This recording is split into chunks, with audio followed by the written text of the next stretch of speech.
It's...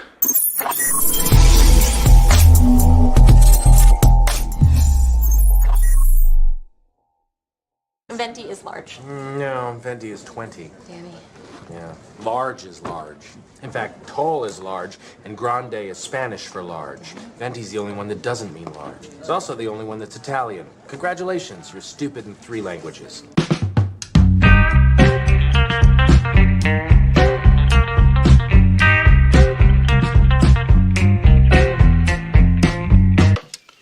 Honey, that's great coffee. It's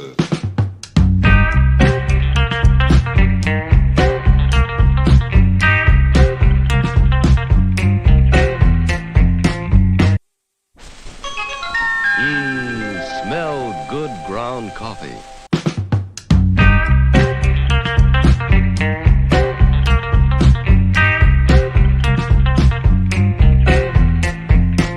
Hey, here's your free cup of coffee from a lady in Rhode Island. What? That is so dark. Giggity, giggity. And being a Zaslav day, here we go. Once again, my little video I made at 3 o'clock in the morning when I was having trouble getting to sleep. Boom.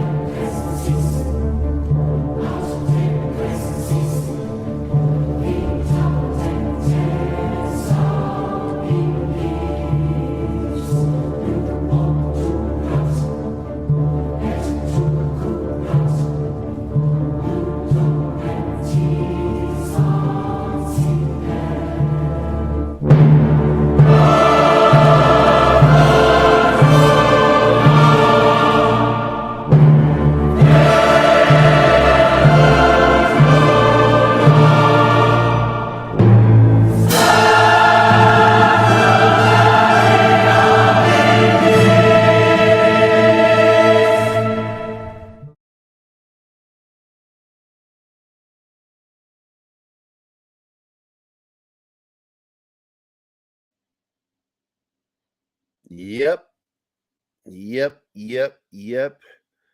This is our thumbnail this morning of Mr. David Zaslav. I fired my best friend from CNN. Do you think I'm fucking around? David Zaslav, he ain't fucking around. And he is not. I'm going to be showing you some articles today. Well, some posts from Twitter. The poster is... let me double check. I want to make sure I say his name correctly. Let's see. Keith, you're a pain in my butt. You really are. You're still posting. I'm doing my 10 o'clock show and you're still posting updates. Thanks, man. There was a big summit today. I wanted to watch the summit, but we couldn't get a password for it. So, oh well. But it's Warner Brothers. It's all about the joint venture of Discovery Warner Brothers. And oh my God, Zaslav is going to be there speaking. And the person that's reporting this is that we had to turn to because we weren't able to watch the video ourselves is Alex Zalbin, who is the editor-in-chief of this magazine. Boom, baby. He's the editor-in-chief of Decider. And his coverage of this has been very interesting. So I'm going to show you what I have so far because it's still going on right now. His first post goes like this. The Warner Brothers Discovery up front is starting shortly. Could be a big one, particularly if there's any news about a streaming bundle for Discovery and HBO Max, or folding in content from CNN Plus or anything else, really. Stay tuned. So he's been covering this. He's there in person. 2 notes so far from the Warner Brothers Discovery up front. The pre-show chat is definitely full of totally real people who are hyped on advertising and love Warner Brothers Discovery products and not plants. In other words, real fans. I like hearing that. The stream is, oh, you're blocking my words, dude. Hold on.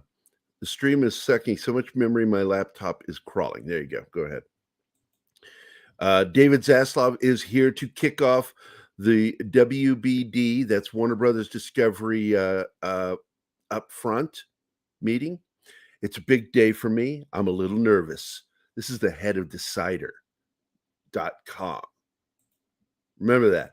He's nervous. Zaslav calling out that they began the quote-unquote quest, I'm doing the quote fingers, to bring together Warner Brothers and Discovery 6 weeks ago. Wild how many changes have already happened in such a short time. You know that means he's talking about the Red Wedding, all the firings. DC Comics, oh, this is a quote. DC Comics and all we can do with it, says Zaslav. Called out the roster of Warner Brothers and Discovery verticals, adding the names of the specific superheroes they can use. Superman, Batman, Wonder Woman, Aquaman, etc. John Steinloff, ad sales exec, is here to talk about advertising. At an advertising presentation? Come on. That is funny. Shouts out to Hacks and the flight attendant along some pretty serious docs from Discovery Plus, selling the whole portfolio. 80% of HBO Max and Discovery Plus users are watching on a TV, not a mobile screen, and 50% are cord cutters, says Steinloff. This is good stats right here. I'm going to be making sure that Valiant Renegade has been keeping tabs on this too, because I'm curious where he's going to go with this and where Culture Casino is going to go with this, because those two absolutely do wonderful breakdowns of the business side of things. 230 million people every month reached across all Warner Brothers Discovery platforms, says Steinloff. Calls out that in March and April of 2022, Warner Brothers Discovery had 24.4% of the primetime viewing audience, again, across the entire portfolio. Ernie Johnson is here to talk sports. Not interested in that, but good for them. Wayne Gretzky, Pedro Martin. Yeah, I don't care about this one.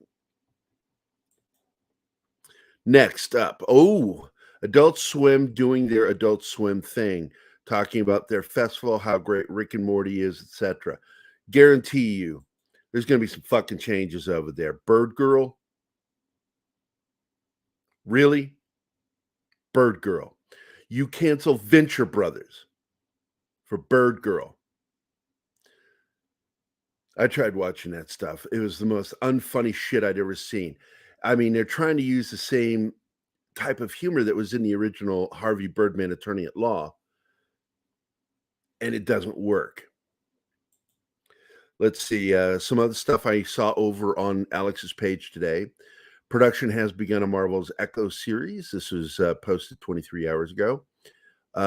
Maya Lopez returns home after the events of Hawkeye. First look image. Cast list and more info below. We'll go over that on Friday or Saturday. Fridays. I survived another circular renaissance, so it's going to be my birthday bash on Friday. Yay. So anyway, here's some bonker news. Helen Mirren and Harrison Ford will star in Taylor Sheridan's 1932. This is the next Yellowstone prequel origin series coming in December on Paramount. It'll be a one-shot. If it's anywhere near as good as 1883, man, I am looking forward to this. I love Taylor Sheridan, man. I love him. Again, David Zaslav, he ain't fucking around. Some amazing stuff. I'll go and pull that down because we don't need to keep sharing. But again, I'm going to be showing quotes from this gentleman, Alex Zalben, who is the editor-in-chief of Decider.com, one of the top entertainment sites. Stop sharing. And, oh my goodness, what a day. Let's get back to the chat. I want to catch up with everybody. Oh, thank you for, man, Martin, you rock. He starred some of the comments, so here we go. War Monkey, when I see nerds in all caps, I hear Ogre from Revenge of the Nerds. Yeah, I do too. I fucking love that film. Let's see. Toss CNN out of the airlock or fire. They are firing everyone over there. He's gutted CNN, dude. He's gutting it. David Zaslav is a berserker with a sword, just cutting his way through people. I mean, again, he fired his best fucking friend, the head of CNN. That's his golfing buddy. Spent some weekends with this guy. Fired his ass. And his little crony, too. Sent her ass. And again, when you see these reports come out, has this, stepping down, is leaving. No, nobody is leaving of their own accord. Nobody is stepping down because it's what they want to do. This is code talk. These people are being fucking unceremoniously fired by David Zaslav. Hey, Shellback, what's up, buddy? It's good to see you guys. What a good morning. Brandon said that. Let me get to D-Dub. I'm feeling better every day. Another 10 days and I can start working out again. How are you? I'm fine. I get out of bed every morning and I do 50 setups and do 50 push-ups. And so that's how I start my day. I started my day about 45 minutes before the show. I really was punching the snooze alarm. Let's see. Deep Martin's super tired. Oh, you guys are talking to each other. Fuck you guys. It's fine. Why are you starring when they're talking to each other? Cartoon Network, Adult Swim need an ass kicking. Absolutely. Absolutely. And they need to make Rick and Morty's next season better than this last one. I was very disappointed with this last season. I wonder what will happen with A&E. I don't know. Now that David Zaslav has TNT and TBS and AEW is on those two channels. I don't know what AEW is. Give me a hint, buddy. Monkey Jeebus, I have not watched sports in a while, but I did when the three of them were playing. Yeah, I used to watch sports, but they got woke. But I'm going to start watching it if they can fucking stop the personal politics. Get it out of the fucking sports arena. Until then, I've given up on sports. Baseball is like one of my favorite things to watch outside of pugilistic sports. I don't really watch football much anymore. My favorite teams, they're all messed up, man. Monkey G was one of the best centers to play in the NBA and one of the greatest hockey players. Yeah. Oh, wait. Did I miss something? Yeah. Okay. Wow. It's Childhood Dream Control, an Echo TV series. I know. I can't believe it. This is a character I have spent absolutely no time reading. Man, people have been clamoring for that fucking show. Welcome to the MCU. They give shows to girl characters. I mean, isn't it obvious? Yet, isn't it the bait and switch stuff that's going on? Yeah. Happy early birthday. Thank you, Courtney. Very sweet of you. Monkey Jubis, I know who they are, but you're right. Much younger, and they do not know. CNN is not a news organization. The leftist. It has been, but I got to tell you, Dave Bob, and good morning, everybody, by the way. Thanks for coming in. I got to tell you, man, Zaslav is sick of these companies sucking up money and not getting returns for the investment. That the days of that shit is over. I'm telling you, it is over. Let me see where we're at. Hey, Bub, yes. Yeah, they are getting roto-ruled.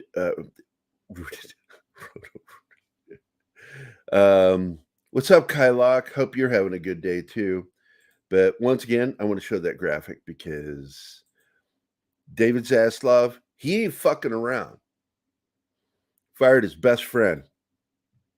I love that guy. I do. I love anybody who's all about business. Stop fucking around.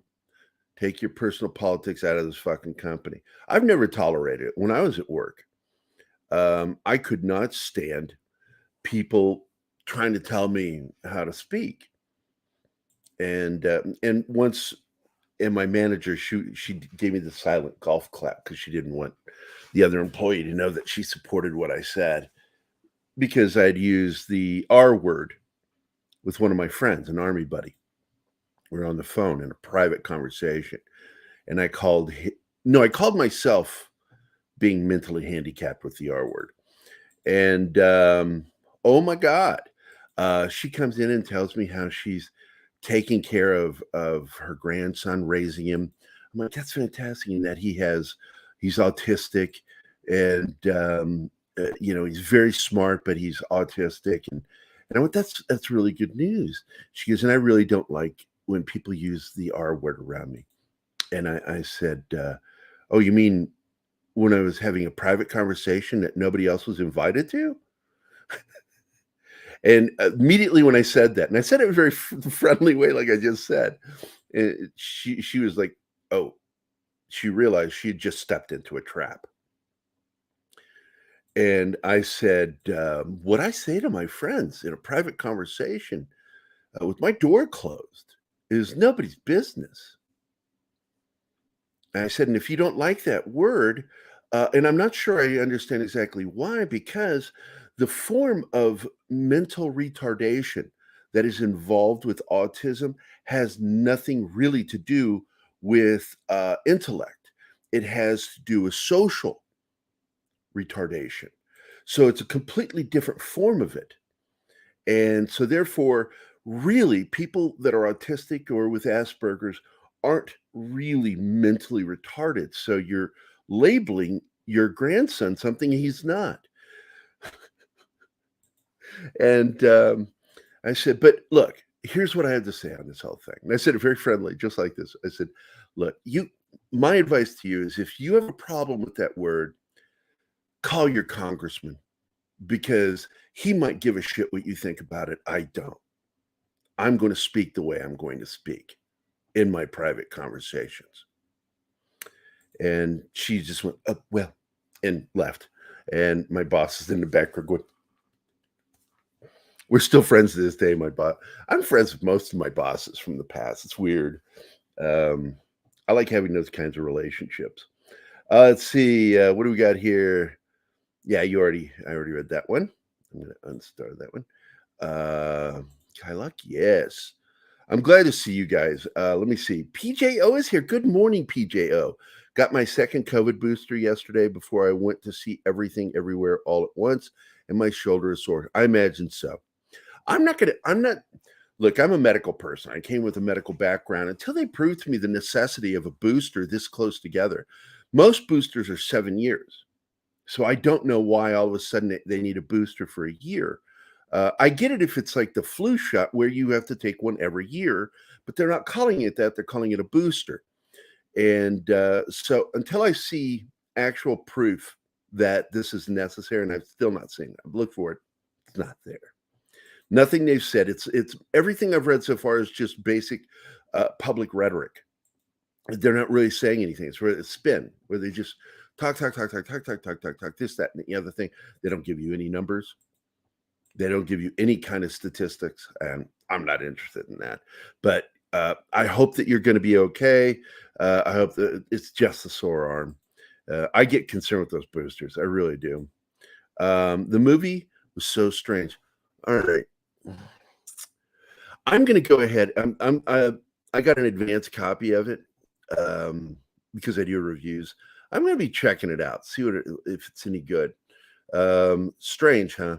All right. I know what to look for. Thank you, PJO. And good morning again. Thanks for dropping in.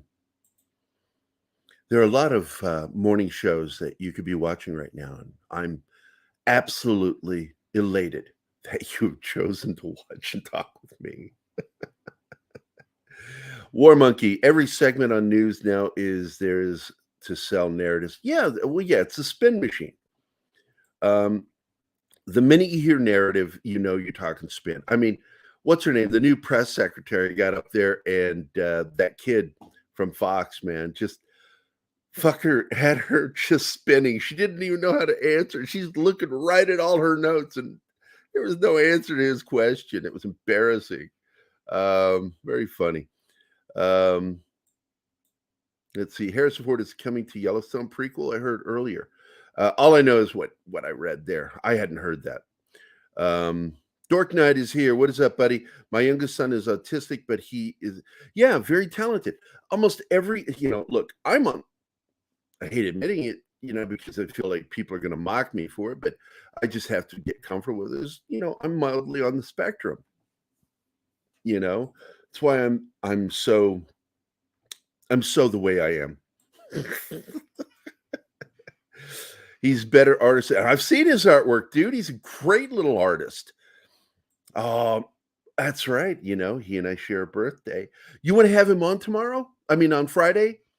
Have him on Friday for the big birthday bash. I'd like to talk to him. That's fantastic, dude.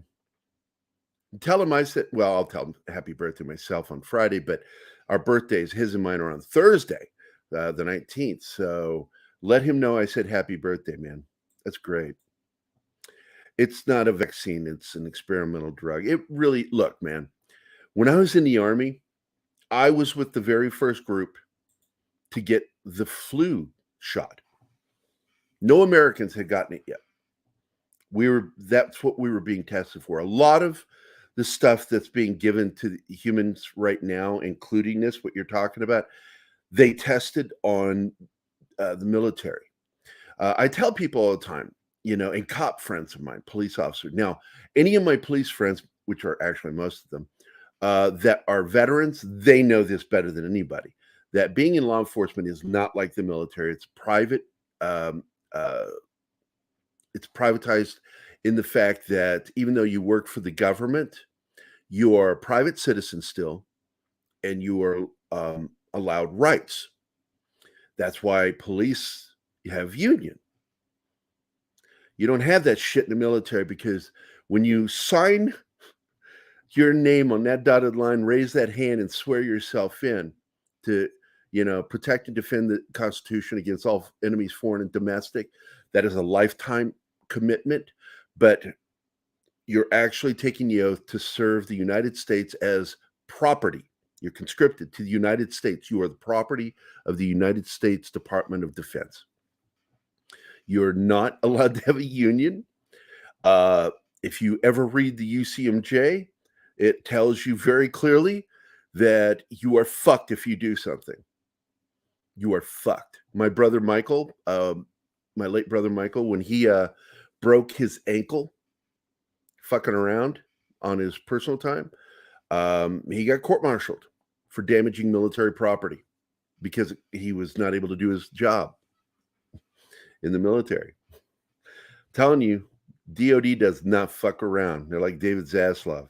Well, they kind of fuck around today because we got a lot of woke fuckers in there. We need David Zaslav to take over the U.S. government, start firing some of these fuckheads in the military. They just want to remain in control, of course. Did you see Elon Musk calling out that Twitter exec caught? Oh, I saw the video. Yeah, absolutely. And he mocked him. And of course, he has Asperger's. Yeah, he was not happy. I'm telling you, everybody's like really afraid because he said, he believes Twitter lied about how many bots are on there. They say 5%. He says it's closer to 24%. He wants proof. They're not going to be able to give him proof.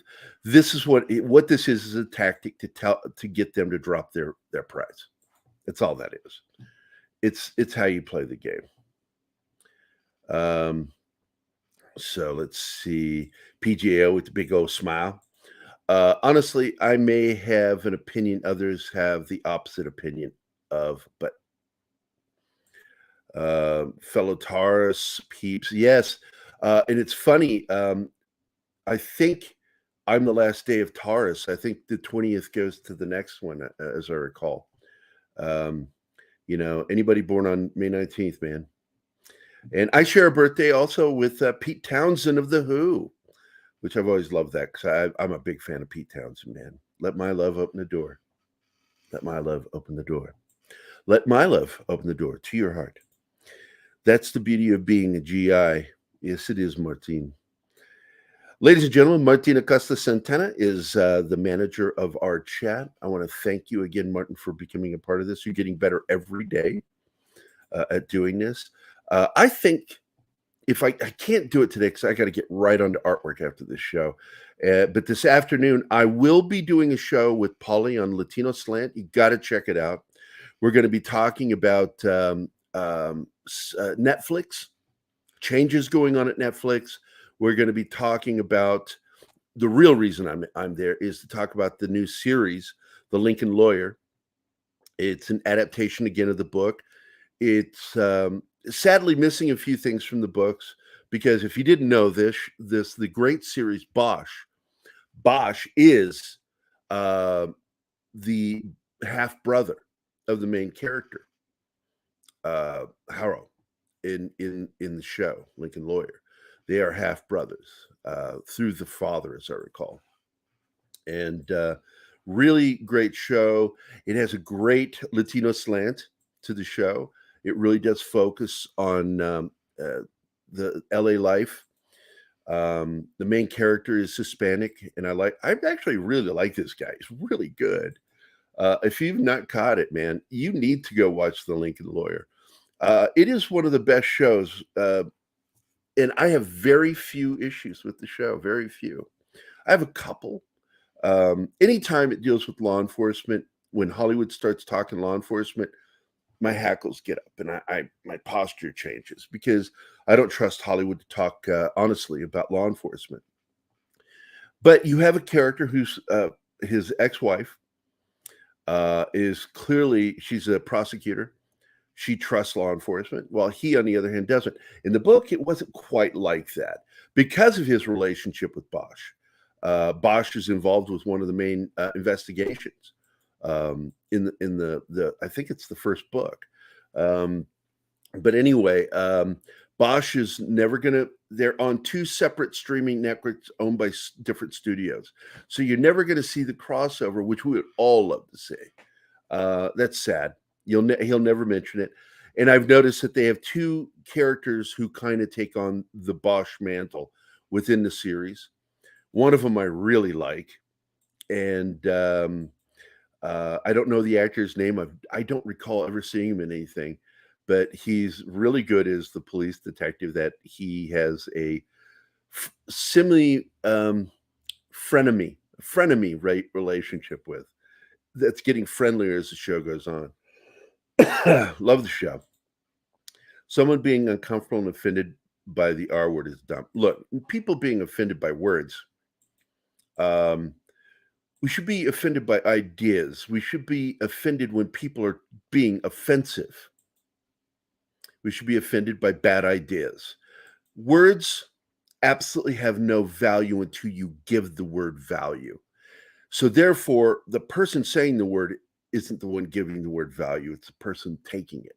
And the problem with many of the people today put too much value to words. Remember, we were raised on sticks and stones may break my bones, but words will never hurt me. It was to teach us to stop letting people hurt us with their words. Like your kid will grow up to hear the word everywhere, and those people will use the word in a bad way. I say it like calling someone, look, man, I grew up in the late 70s, early 80s. I became an adult in 82 and a legal adult. I was still a fucking idiot kid. I don't think I became an adult until closer to 84, 85.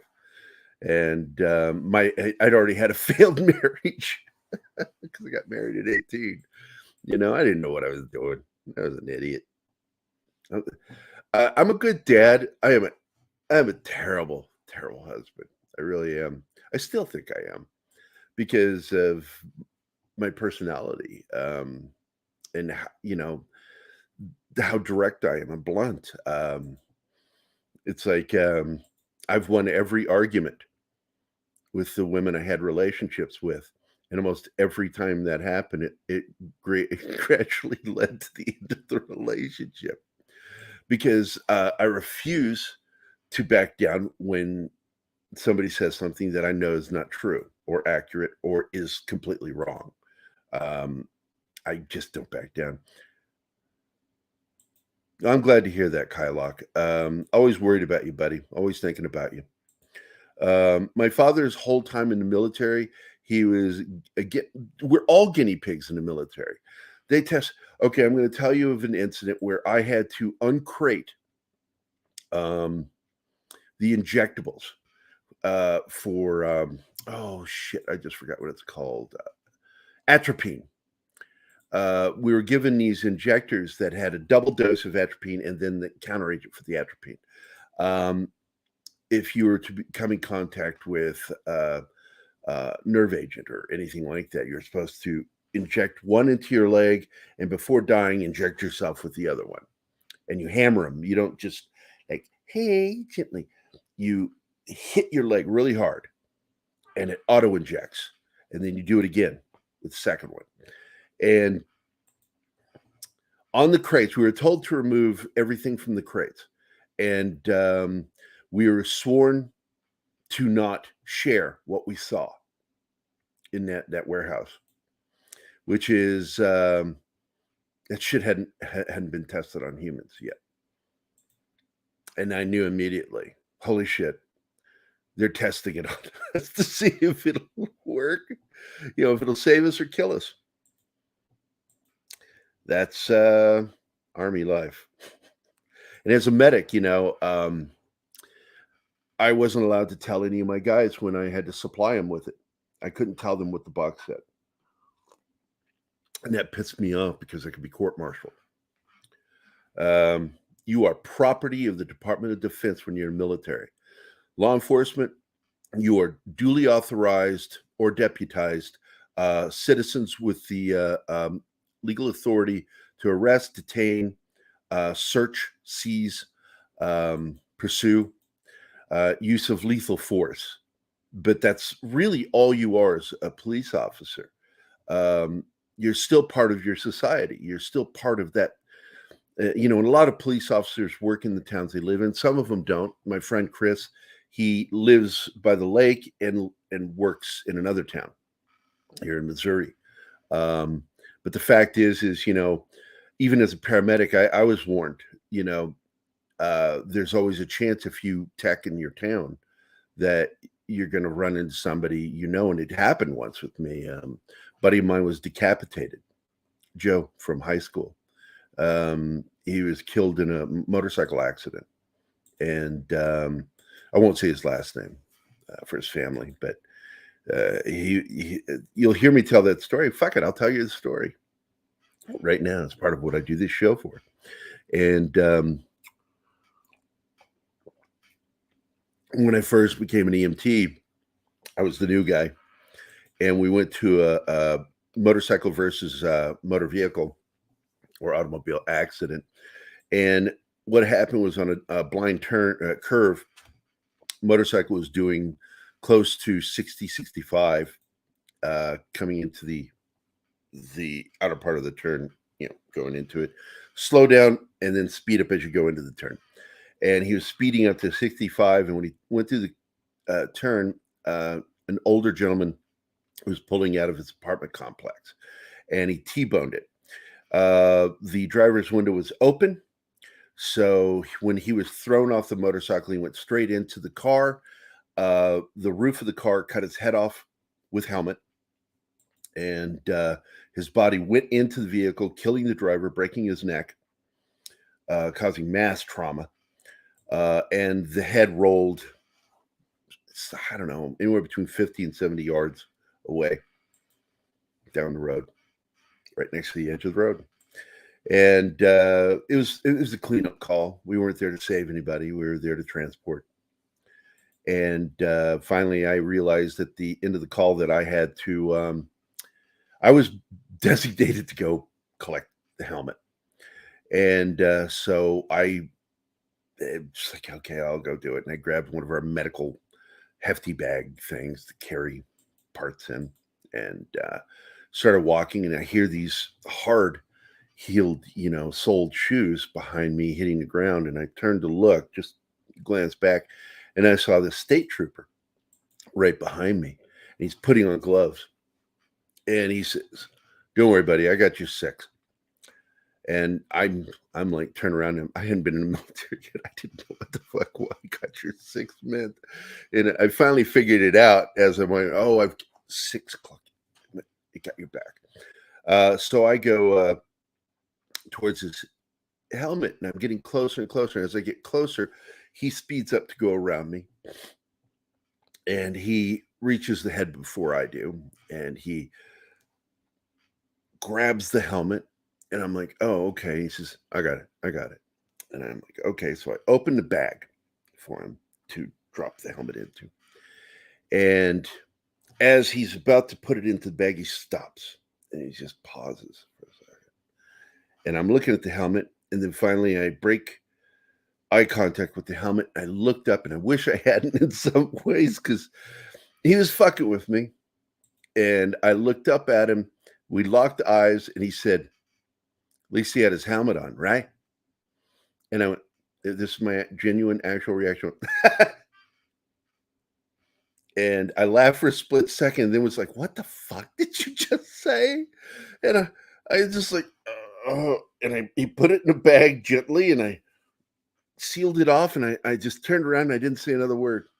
And I ran into that cop so many times. Very good guy, really good guy. And he was always doing those little one-liners. Just I'll tell another story about him another time. But what's tragic about that call is that later I found out that it was a friend of mine from high school that got killed in that accident. And I was like, oh, shit. Stuff happens. And that's what happens if you are a cop or tech.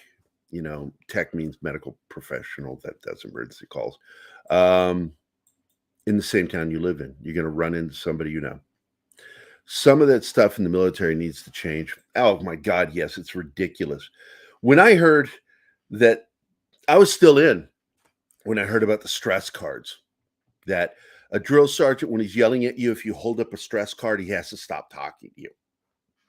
That's the dumbest shit I ever heard of. We knew that the problem was starting. This is back in the 90s, dude. Woke shit was happening, and we blamed moms at the time, because almost every single thing that we ran into while I was in the service that was a problem that soldiers had to do something, it was because somebody's mom wrote in. I'm not shitting you. I watched a drill sergeant lose his fucking job over that shit. Both Harrison Ford and Helen Mirren are going to be in Yellowstone prequel, tentatively titled. Yeah, that's the one I was talking about earlier. I have a brother with Asperger's. And by the way, hi, Wolverine. God, I'm so glad to see you guys. I hope all of you are going to be there Friday, because I want all my friends for my stupid birthday bash. Steven's going to be hosting it. He is hosting TGI from Friday because he is co-host anyway. And I said, look, if it's my birthday, I'm not going to be hosting. You be in charge. I'm not going to do this. You be in charge. People, you don't throw parties for yourself. That's fucking weird. I have a brother with Asperger's. I don't think of him as any different, because I honestly think we are all on the spectrum. I don't think we all are, but I do know that a lot of us are. And I am. And it's funny because my one of my ex-wives actually said that, because she worked in special ed. And she said, I think you should get tested. I think you're on the spectrum. And I went, the fuck are you talking about? I got offended by it, to be honest with you. But I shouldn't have been. I should have recognized that one, being on the spectrum is it's scary when you find out. But the fact is it explains a lot too. And I think the important thing in this life is to understand yourself. Learn to understand yourself. When I took the Myers-Briggs test, I was depressed for years over how I always felt. I could be in a room full of nerds, and I still felt like a milk bucket under a bowl. I just didn't feel like I fit in. I couldn't understand that. I went through it for years. I mean, it's really cool that when you look at my friends list on Facebook of all my old high school friends, they are across the spectrum. Is that word again? Spectrum of different kinds of groups, cliques, as some people call it. I was friends with nerds. I was friends with the rockers. I was friends with the black crowd, the black nerd crowd. I was friends with the potheads. I was friends with the preppies. I was friends with everybody. Um, and, you know, that's not because I was some sort of great guy, but it's because, I don't think I'm a chameleon or anything. But the thing is I don't really fit in with one group at all. I was just weird. And the jocks, because I played a lot of sports. So there you have it, And so you go to Facebook, and there are all these people that I'm friends with, and they are all part of these different cliques, you know. Um, and I think, being the way I am and led to that, but at the same time, I never felt like I belonged to anybody. I still don't. I still do. I love my wife and kid. I love my children, but I feel like at any moment, if I were to just walk away, nobody would miss me. I just always felt that way. I always feel like a person looking in a window with people. I love them. I love looking in at them. But the fact is I never feel like I fit in. And then I took that fucking test, the Myers-Briggs test. And if you've never taken it, you should take it. And I took it for my company because they wanted to understand the psychology of their employees, our personalities. And so I took the personality test, and it said that I'm an INFJ. And an INFJ specifically, I mean, there are a lot of people are introverts. I mean, the world is pretty much either you're extrovert or introvert, 50-50. But of the introverts, I am the oddest kind of introvert. And when I took that test and got those results, and I really researched what this meant, I was like, finally, I understand why I always feel disconnected from people. In fact, at that time, INFJ, you're an INFJ too? Fucking cool, dude. Look, the cool thing about the INFJ is we tend to gravitate towards other INFJs or INFTs. And that means I'm introspective, introverted, judgmental. It's judgy. It doesn't mean the judgmental that you're thinking. What it means is I judge every situation. I balance. I'm always having to find balance. And F means I'm a feeler. And I'm very empathetic, because it's so funny that before I took that test, I was concerned that I might be sociopathic because I just didn't feel like I connected with people the way I wanted to. And it terrified me. And when I had the analysis and did that test, I was like, holy shit, I'm the opposite of a sociopath. I'm the opposite. I overfeel. And so finding out and understanding who you are is so important in this life, Courtney.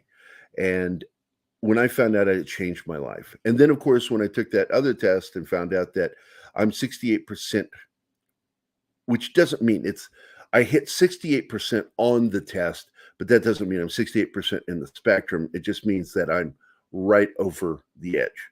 I'm just starting into the spectrum of it could be Asperger's or autism, which is why I'm so direct. And I also, it's like I internalize a lot. I don't externalize my feelings.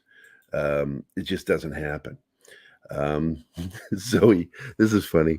Zoe was really upset one day when she came home from work, and she's, Dad, two of the people said, I have resting bitch face. And I said, oh, baby, I'm sorry.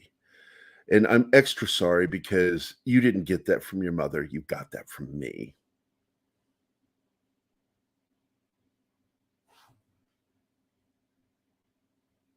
resting bitch face. She got my face. And yet she's beautiful. I always like find that funny. I'm like, how can you look so much like me and be so gorgeous? I've been in drag. I'm not beautiful. Well, my son is, Benjamin. And by the way, he messaged me this morning and he wants to join Pop Culture Minefield on TGIF again. And I'm going to try to schedule to have the old animator, Tom Cook from He-Man, because my son Benjamin is absolute She-Ra He-Man fan, just a nut for it. His collection is incredible. So he will be coming back on the show. And Zoe is going to be on the show on June 3rd with Sarah Frazetta. Frank Frazetta's granddaughter. And I'm trying to get all the women to come on with her. I think it'd be great to have the Frazetta girls. So, see where we are. Yeah. I mean, it was coming. Zaslav was done. He was so pissed about Amber Heard and Ezra Miller and the problems they were causing. He says, this is about fucking money. And that's his frustration with Warner Brothers. Let me get to the starred comments that Martin has put for me. I think that if you don't have a dark sense of humor, you can't do that job. A friend of mine is in SWAT, has a YouTube channel, and the story he told. Yeah, I think one of my favorites I've told was up in Seattle. We had a lot of calls in Beacon Hill. And Beacon Hill is the gay district there in Seattle. A lot of wonderful people up there, man.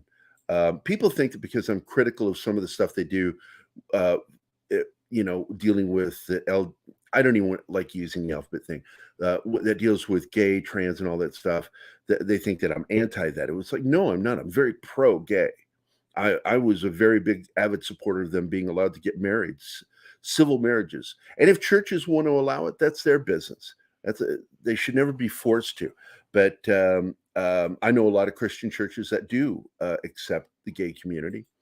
And I've got a child who's gay. Many, many fucking friends who are gay. I love them. They have enriched my fucking life. And excuse me, I need a drink. Get cotton mouth. So, but going back to dark humor, I've always had a gallows humor since I was in the military. And when I was working as a paramedic there in Seattle, we got a call one time for a suicide. And it was pickup. We had to transport the dead body. And I showed up. And I'm like, why isn't the coroner doing this kind of stuff? So we go there, and the cops are there, and the lead cop points towards the bathroom. I go into the bathroom, and there's like a bathtub. It's dark. Candles are lit everywhere.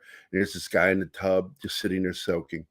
And I'm like, oh, he killed himself in the tub. And I walk over, and the first thing we have to do, no matter if you're told that they're dead, that you have to check their pulse. So I go to check the body's pulse, and this guy screams and comes up out of the water. I touched it, which scared the shit out of me. I I jumped up off my knees and leaned back, just my eyes huge, and then I realized, oh my God, the cop fucked with me. The dead body was in the bedroom. And that was very fucking mean. Gallows humor, man. Fucking gallows humor. So let's go here. It's your birthday. I'll be there with balls on. Amen, Tickle Trunk. I fucking love you, buddy. D-Dub Martin. I agree. You can't put up with seeing that every day without having it release. Oh, absolutely. I've learned to like that. I feel like I never fit in. Yes, it's freeing. You can be friends with anyone. And that's what I've learned to do, and I've embraced it. Learning why you're the way you are is so important, and it changed my life. Learning that I was an INFJ changed my fucking life. And I like taking that test over and over again, and I always get the same score. It doesn't matter. It's like my IQ score. It'll never change. Your IQ doesn't change, and your personality doesn't change. unless you're one of those people, that rare group of people who have a traumatic brain injury, and it can change your personality. I don't feel I have to fit in. Me either. I don't feel like it. Yeah, you already. I read that. Just saw on comic book that Marvel signed a 20-year deal for Stan Lee's likeness rights. I'm not happy to hear that. Learning I was on the spectrum was a big step to deal with it and adjust my approach to everything. I think it is so important to learn those things, Pops.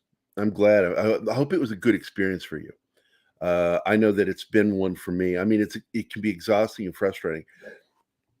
And and I don't know if Dork Knight is still here, but I told Dork Knight that when we interact a lot, he can wear me out because he's an extrovert, and extroverts wear me out. They really do. That is why, like, when I do conventions, Keith will tell you, he's been there in person and seen, because I interact and I love interacting with people at conventions. I just fucking love doing it, and I love fucking with people. I will get people. I've sold so much artwork at shows just by fucking with people when they're walking by. I went, yeah. Don't stop and look at the cool fucking art. Yeah, no. Go on. You want to? You want to see it? All right, come on over. I'm a dick. It's not that you are anti-LG. Yeah, you are anti-bullshit. Amen. I'm anti-tokenism. I'm anti. I just forgot the word. That virtue signaling. I know when they're doing it.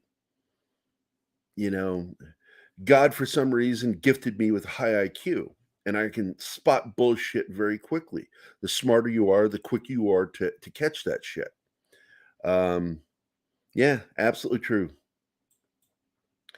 Yeah, I don't really like that. And I think, well, I'm going to tell you, a lot of my gay friends don't like the label either, because they see themselves, the gay community, as its own thing.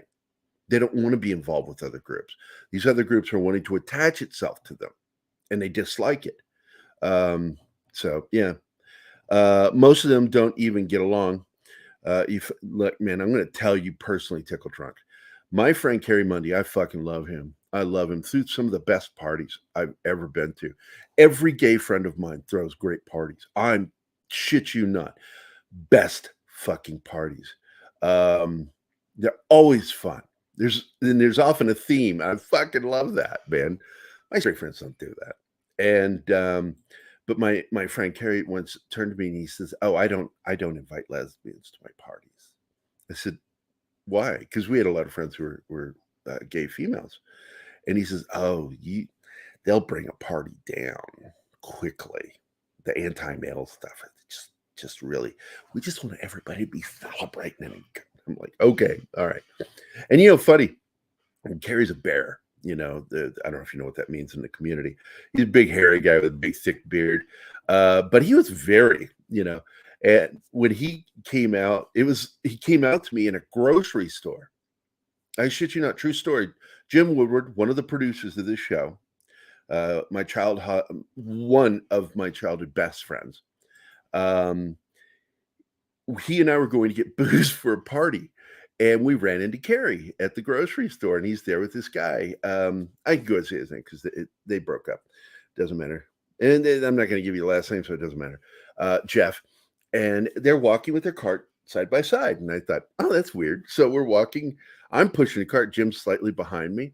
And we stop in the middle of the aisle. And it's vino. You can only buy certain things because Virginia has an ABC law. And Giant Food only had certain things legally. And so I'm like, "Hey, what's up, Kerry?" And I looked at the guy and he goes, "Oh, Jim, Gerry, this is Jeff, my boyfriend." "Oh, hi, Jeff. This is Jim, my boyfriend." And Jim hit me so hard in the fucking ribs with his elbow. And he had pointy elbows, that motherfucker. I love you, Jim. Your elbows are pointy, always. And I'm like, oh, like, what the fuck?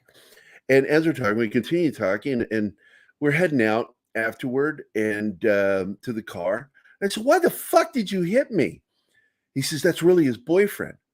Oh, what? He goes, yes, Jeff is his boyfriend. Carrie is gay? And he's like, yeah. I'm like, I've done sleepovers with that guy. I mean, he's not the most masculine motherfucker I ever met, but gay? Actual conversation. And he looked at me and says, he's gay. Gay. And that was embarrassing what you did. And I'm like, I made it. Oh, well, yeah. I mean, no, not really, but oh, come on, Jim. And I was dwelling on this for a while, and I was really troubled because this is right in the middle of the AIDS epidemic beginning, and in fact, I think this happened when it was still called GRIDS, gay-related immunodeficiency syndrome, and they hadn't called it AIDS yet. And I was paranoid because in the midst of this, because he works in the medical field, he was before me. He was working in the medical field, and he had a significant exposure, and so therefore he had to be tested, and he had what's referred to as a false positive, and but we didn't know whether it was false positive because he had to do another test, and I was terrified. And we would get together every Sunday, watch football, and eat Haagen-Dazs ice cream.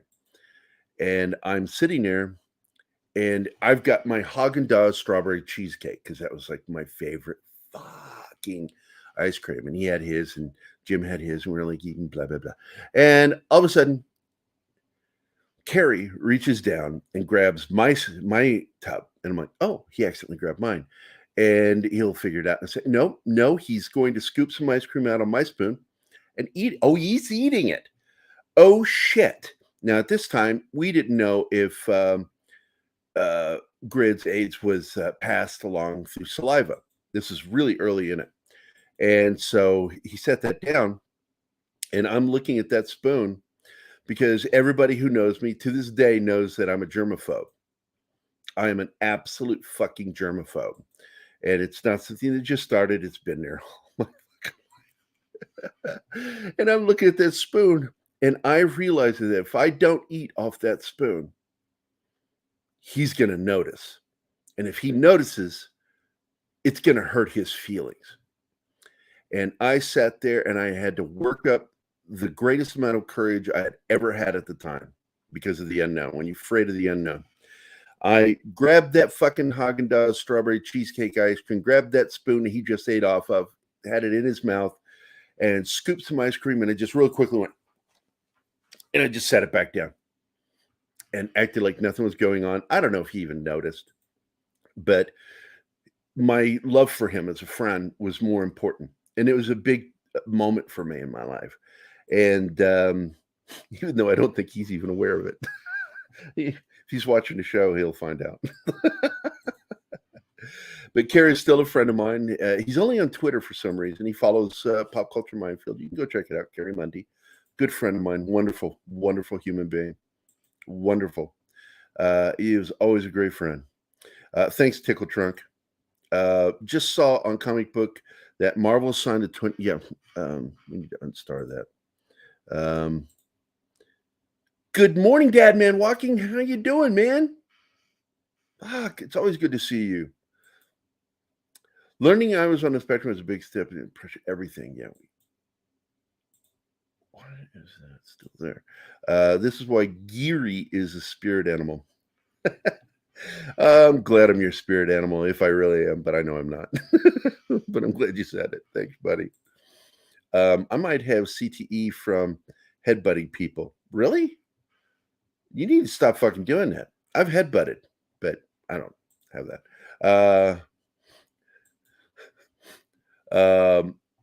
Let's see. Giant Food near my mom's house has robots. No joke. Giant Food was the super Walmart for people from Virginia. You're from Virginia. I remember, I think you said you're from the same area I grew up.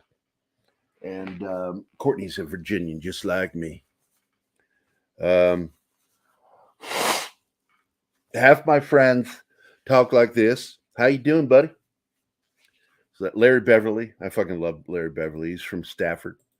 Even my buddy Charlie, who's been on the show before. pop culture, TGIF. Charlie, I've known him for 40 some years, and Charlie, man, every once in a while he'll slip and he'll go, "Yeah, I was down the road," and I'll go, "Road." Virginians. The only weird thing I ever heard a Virginian say, and this is a part of the common parlance of Virginia, is if they want to ride somewhere, they'll go, "Hey, can you carry me to the store?" No, I'm not going to carry you. I'll give you a ride, though. Up in, motherfucker. And oddly, the first person I ever heard say that was a coworker of my dad's. I can't remember her name, but she was Wayne Newton's aunt, the singer, actor, and very popular in the 60s, late 50s, 60s, and into the 70s. Vegas act guy. And it was so weird, And he had a ranch with I forget the name of the white horses. I think they're Arabian. I'm not sure. And she lived there. It was really weird. And she asked my dad one day, she goes, "Hey, Gerry, are you heading out?" And he's like, "Yeah." He says, Can you carry me to my house?" And my dad was like, Can you give me a ride?" "Oh, yeah." He was really flummoxed by what? He didn't know what that fucker meant. It was weird. But Giant Food was the grocery store, and big in Virginia. Let's see, what do we got here? It's all about Haagen-Dazs vanilla Swiss almond. I've always liked no Haagen-Dazs. I only eat strawberry cheesecake. I don't think I've had any other flavor. Just a big fan. I like Neapolitan. If it's the right, like Breyers, I like their Neapolitan. I don't eat a lot of chocolate ice cream because when I was a kid, my dad told me that they made chocolate ice cream with soured milk, and I was just grossed out by that. Even though I'm sure they don't do it anymore. Ice cream, the rainbow unicorn ice cream from Walmart is surprisingly awesome. I've never had it. But I'm going to tell you two things I like to do with ice cream and soda. I like to make my own floats. I like to make shakes too at home. But my favorite thing to do is make a float. And my favorite float is the Dreamsicle Float. And you can do it two ways. One is with, of course, orange soda and vanilla ice cream. But I flipped it before. And I made it with orange sherbet and the vanilla cream soda. And my God, that's good. Good shit. Don't do it anymore. I'm diabetic. I watch what I eat and drink now. I still enjoy stuff. Don't get me wrong. Every once in a while I'll break down. I get the sugar-free or no sugar added ice cream because there's natural sugars that occur in like vanilla and stuff like that. So they can't say sugar-free, but it's no sugar added. And I can handle the 3 grams of sugar to up to 11 before I start feeling it. Let's see. Next time, lick the top of the ice cream and nobody will ask. You lick the top of anything and nobody will ask any questions. They'll just sit there going, "What are you doing?" And just ponder. Birthday cake ice cream. I've had that. It's just too sweet for me. Kids love it. My daughter loved that. Oh, like crazy.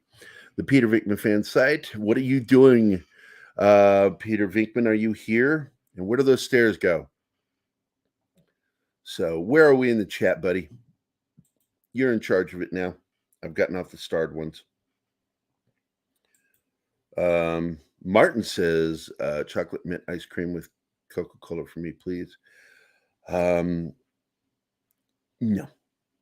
I will not do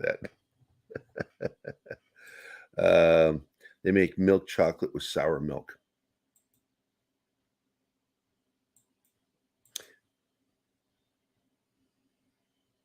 I don't think that's true. I'm going back through the process because I've watched many times when they make it. I think they're using whole cream. Let's see. I think you're just fucking with me, Monkey Jeebus, motherfucker. War Monkey, chocolate for me. I am a chocoholic. I freely admit it, man. One of my favorite new treats is they started selling at the local Walmart, as well as the local Dollar General store. The It's basically peanut M&Ms made by another candy company that's once again no sugar added. And my only complaint is I can only eat so many because they put maltitol syrup or just maltitol in a lot of candy for diabetics or to make it sugar free. And maltitol is nothing more than a fucking unlicensed laxative. Just, it's awful. And if you don't believe me, once again, go read the sugar-free gummy bear comments on Amazon. Fucking dare you. I dare you. I double dog dare you. Go read them. I think some of them are fake, but they're fucking hilarious. The shit that happens. For store-bought ice cream, I love Turkey Hill mint chocolate cookie.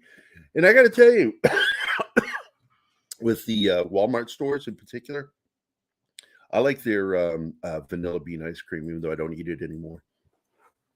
Because it's got sugar. Why do I have to explain it to you every time?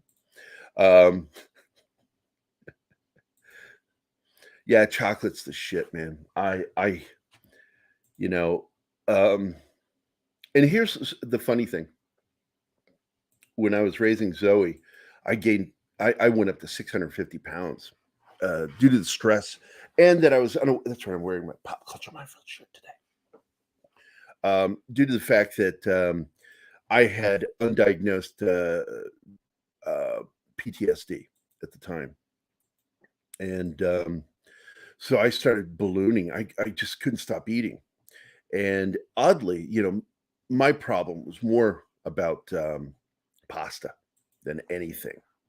So much carbs I was getting from that and from bread, even though I ate like baked bread, not store-bought bread. Still, the carbs were killing me, and I started gaining weight. And then right around 2006, I bought a box, the large box, not the small box, of Swiss roll cakes from Little Debbie. And holy shit. Holy shit. I don't know why that pisses you off, War Mikey. Come on, man. Calm down. And I would eat a box of those a day. Well, I should say at night. I would get up at 1 o'clock in the morning and down an entire box because I couldn't sleep. I was suffering from problems, emotional, mental. And I couldn't understand why I couldn't sleep. My brain wouldn't shut off at night. And what I'd do is I'd go down a box of those Little Debbie cakes and with milk, and I'd get a sugar overdose and get sleepy, and then carbs and all that shit, and I'd just fucking pass out. Food would knock me out. Instead of taking Ambien, I would eat a fucking box of Little Debbie cakes. And so by a certain point, I had gained weight, and then I lost the weight. I got on a program, lost the weight, and then moved to Springfield, and that changed everything. And I had old habits started coming back, and I went from being healthy to being 650 pounds in a very short period of time. And I remember my doctor telling me that, hey, man, if you hadn't been an athlete your whole life, you'd be dead right now, the way you're eating. You're killing yourself. And I realized, oh my God, I got to make a change. And then I got diagnosed with diabetes, and I'm like, I really got to make a change. And so it took me a few years, and I lost a little bit of weight at one point before I went to Arizona. And then while in Arizona, there was an incident with my siblings that set me off. And I was in deep depression when I was in Phoenix, deep, dark depression. I couldn't understand it. And I was trying to be functional. My daughter was everything to me. And I just faked it every day with her. And it was taking I was paying a price, man, for everything. And oddly, I snapped one day at my sister's, and everything changed. My mood changed. I quit a job I hated, and all of a sudden, it was like a weight was lifted off me, and I started feeling better. And not too long after that, I my daughter moved out, and I moved back to Missouri, and it's been great since. I've lost close to 300 pounds at this point, and I'm still overweight, but I have a lot less to lose, and I've been in a plateau. I haven't gained or lost anything really for since January, and I'm going to start back into the program as soon as my life gets back to normal, because we're still living. I'm staying right here, and we're here until possibly the end of June, because nothing's ready at the farmhouse, and I can't go there unless we have electricity. I got to work. I have to be able to work. So, but yeah, sugar-free gummies. I've never had them. Never would. I like gummy bears. There's not that much sugar in gummy bears if you eat them right. Most of your gelatin candies are lower in sugar. But I was very happy to see that Twizzler makes sugar-free strawberry rope. My God. Again, got to watch how much you eat and when you eat it, but I can finally enjoy Twizzlers again. A very dear friend of mine is allergic to chocolate, and I've met one person that doesn't like chocolate. That's just plain wrong. Yeah, I agree with you, Martin. I have no respect for people that don't love chocolate. Yeah, why have them in your life? My diet is supposed to exclude bread, but everything has bread. Everything is better with bread. You can actually get low carb bread. And I got to tell you, if you get the right brand, you got to sort through them until you find the right one. They're really very good. And I use that. I can't believe it's not butter spray. Good stuff. Good stuff.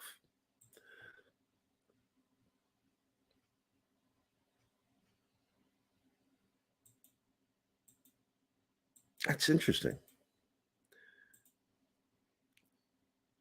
I'd like to ask Martin to come up and pronounce it for us. Come up out of the back and say it. Oh, wait, I miss it.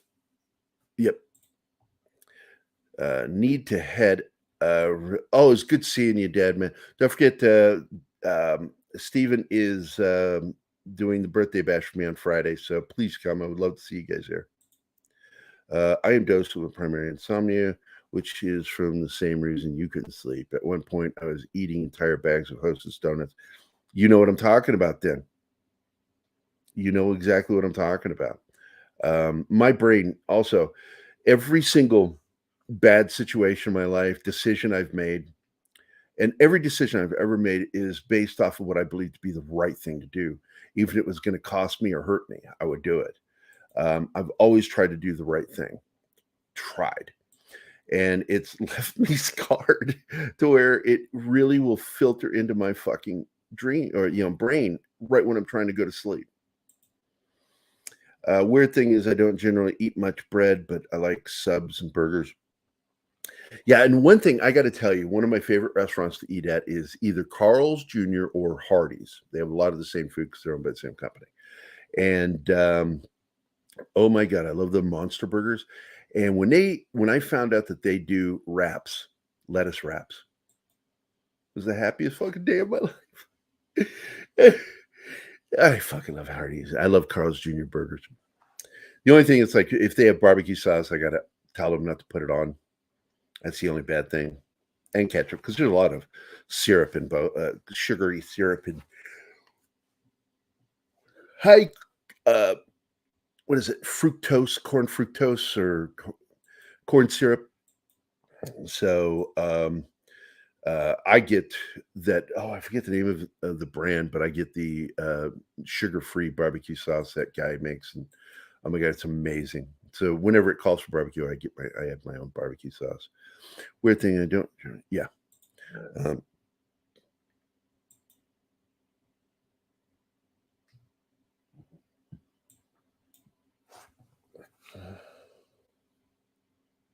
Okay, Kylock.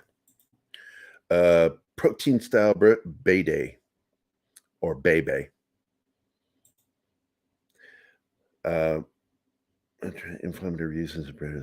Yeah. Right now, I'm actually getting some odd swelling in my feet. Not very much, just a little bit, but it's from a pill I'm taking, and I'm considering not taking it anymore. It's gabapentin, I think is what it is. It's specifically designed to deal with neuropathy, and I don't think it's doing a damn thing for me, except for make my feet feel a little puffy. And because of the neuropathy, I feel like I'm walking on balloons. It's really fucking weird. It's disconcerting how walking around on my feet barefoot feels. Um, and because of neuropathy, I'm very unsure on stairs. I've fallen down the stairs 4 times here at the house. I hate this fucking house. I really do. It's a death trap. And people turn off lights and I can't see the stairs. And the stairs go down and then they curve. And there's no handrail. None. So and it's usually right at the bottom where I lose my footing, because right where it does the turn. And each time I ended up on the back of the sofa because it's just like it's there. And I like everybody heard the thump one day when I did it. And I did a Zoe. I pulled a Zoe and I went, I'm okay. Because I knew everybody heard. Wait, what was that?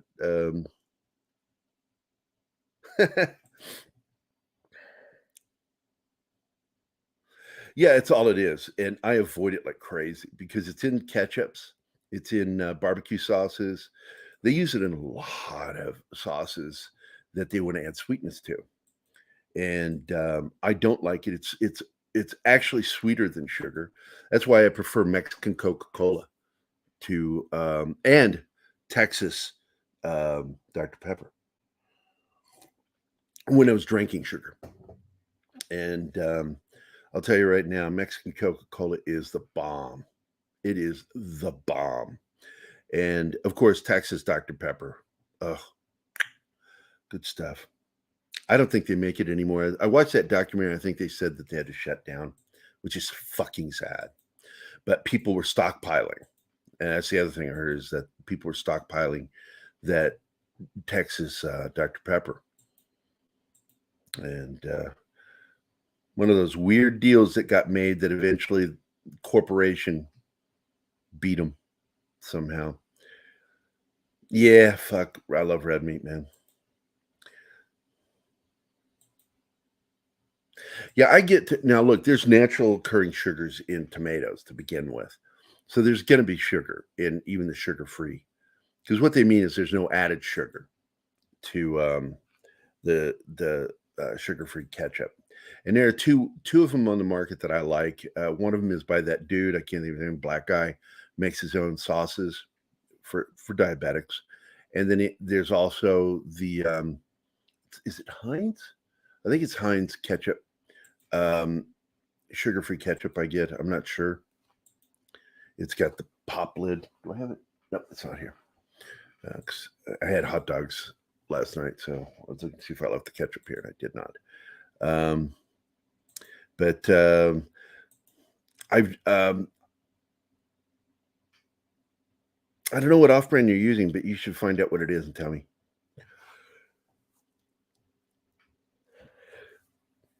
What did you think of it? Because it doesn't seem to be doing anything for me.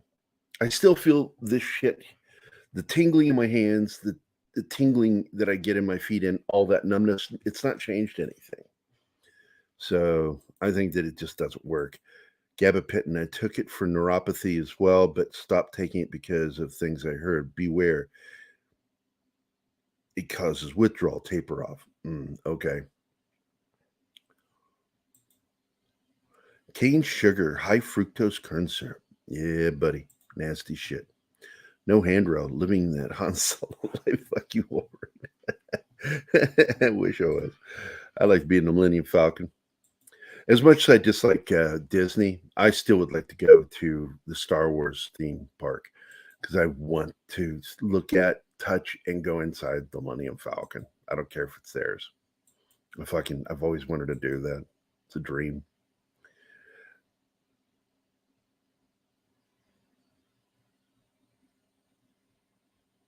Drink Big Red.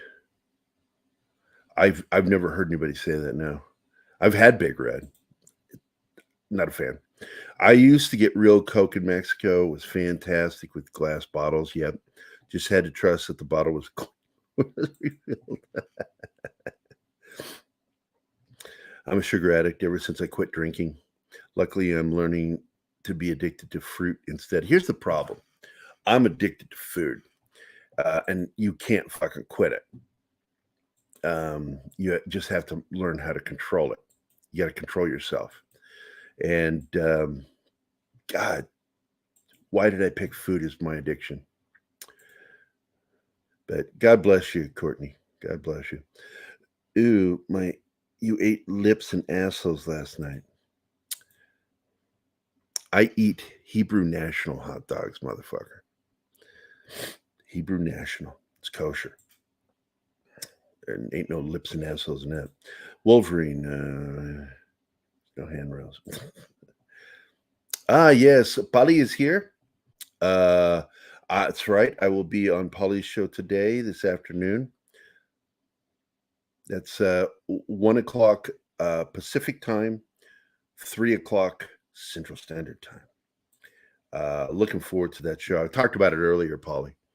Very excited to be talking about this stuff. Gabapentin never helped my peripheral neuropathy either. Yeah, it's not done shit. It's not done anything.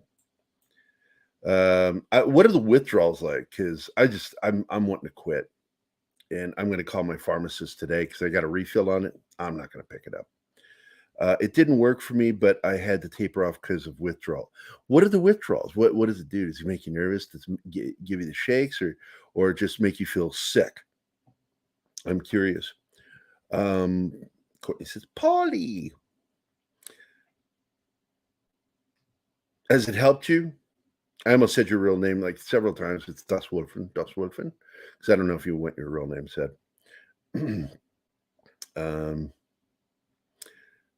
It's not working for me. They don't let you touch the Falcon, Gerry. Yeah, but you get to go inside it. And they said you weren't supposed to touch stuff when I was at museums. Did it anyway. Yeah. Because I'm Han Solo, baby.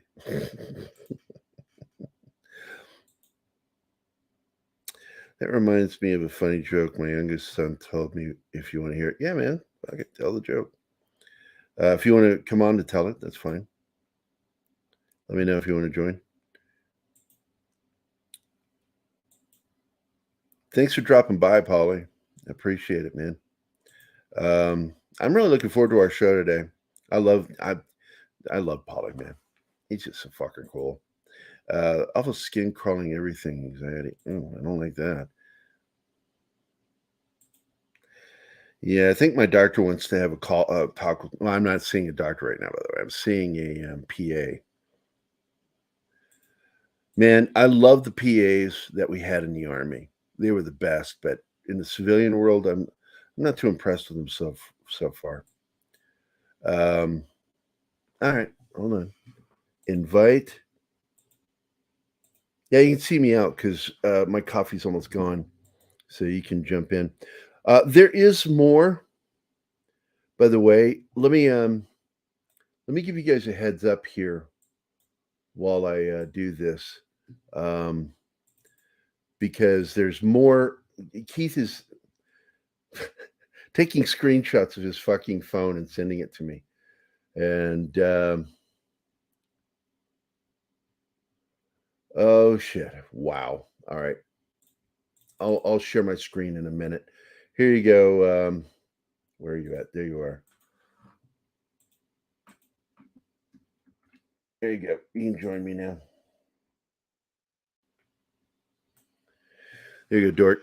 I'm going to let you control the chat right now because I'm going to share my screen.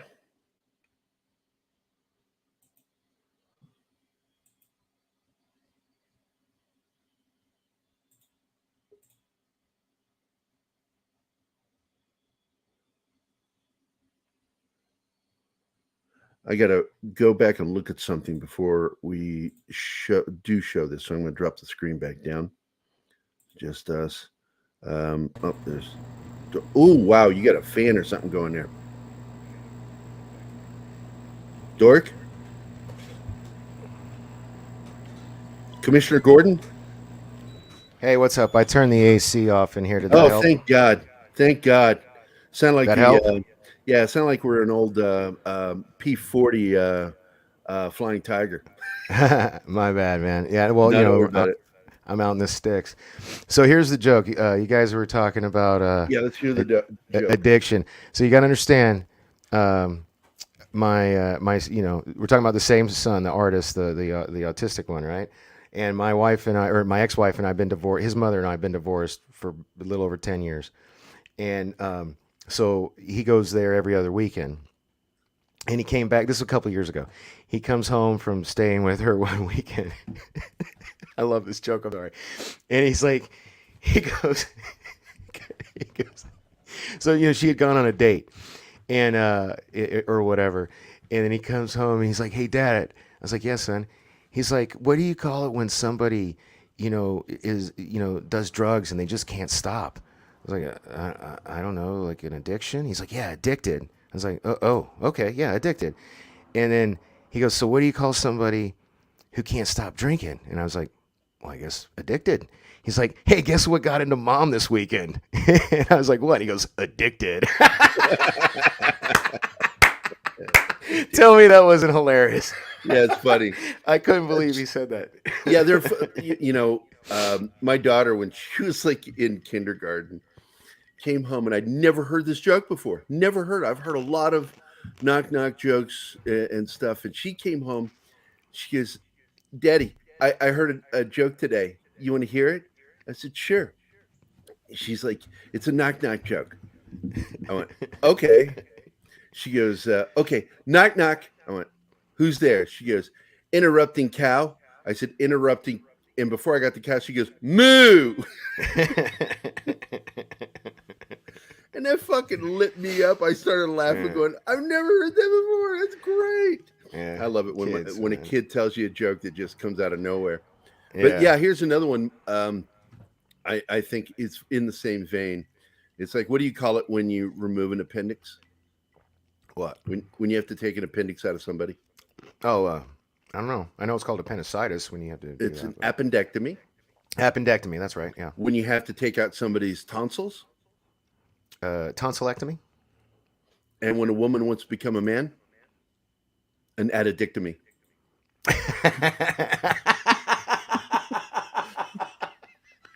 Yeah, isn't that great? Addictomy. That was good. I've never heard that one. That's funny. Oh my god. I have an echo. God. I'm on a headset. I shouldn't have any echo. I don't hear an echo. But PJO and I saw somebody else. Awesome one said something about echo. man, Oh, I I'm tell hearing you, a slight one. What is that? I swear I hear Hold on, nothing. hold I on, don't hold hear- on. Hello? Hello? It's you. There's a mild echo. I think it's coming from your headset. We can Who, hear me? We can hear me coming through your headset. Oh, that's weird. Here, I'll turn I think it on. that's it. I hope it's not too bad, guys. I apologize. Shit happens, man. Most often here. So I'm going to share my screen now because I'm going to get back into this fucking shit that Keith's been sharing this morning. Keith has been blowing up our Twitter messages with this stuff, man. I swear to God, I want to punch him in the dick for not numbering and naming these fucking images. I know, right? It's like, dude. So, because you're like, where the fuck was I? You know? Right? So it's like, I fucking love Keith. Keith is my bestie. And people go, you can only have one best friend. No, I have several best friends. And I consider them best friends because they are people that I confide in privately. I love them. And Keith is absolutely in that very small circle of people. And just an amazing human being who's really had a huge impact on my life. But okay, let's get to this shit here. Boom. So, yes, this is my private chat. Shut up, Steven, if you're watching, Fat Steven.